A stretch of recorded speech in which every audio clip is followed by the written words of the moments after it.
Hi బావా. బావా, నీ ఓటుకు డబ్బులు ఇస్తున్నారా, తీసుకోవాలా? వద్దురా, నా ఓటు నేను నమ్ముకోను. ఎందుకురా? ఓటు అనేది మన హక్కురా, బాధ్యత. ఇక్కడ అందరికీ ఇస్తున్నారు, అందరూ తీసుకున్నారు. మరి నువ్వెంత తీసుకున్నారా? 2000 ఇచ్చారు బావా. ఇక నుంచి నీ పేరు మార్చుకుని ₹10 అని పెట్టుకో. ఎందుకు? వాడు 5 సంవత్సరాలు పాలించడానికి నీకు 2000 ఇస్తున్నాడు అంటే సంవత్సరానికి 400. రోజుకి ఎంత పడుతుంది? ₹10. బాగానే బేరం ఆడారా. రోడ్డు మీద ఉండే బిచ్చగాడికి కూడా మినిమం రూపాయి వేస్తాం, అలాంటిది నువ్వు ₹10 బాగా బార్గెన్ చేశారా. అయినా నీకు విషయం అర్థం అవడంలే.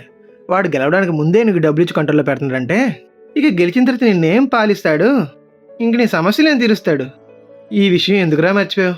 అది కాదురా, నువ్వు వేసే ఈ ఓటు వల్లే నీ భవిష్యత్తు, నీ ఫ్యామిలీ భవిష్యత్తు, మా భవిష్యత్తు అందరివి ఆధారపడి ఉన్నాయి. అయినా మనల్ని పరిపాలించే నాయకుడు ఎప్పుడు కూడాను మనల్ని కొనుక్కోడు, మన సమస్యల్ని కనుక్కుంటాడు.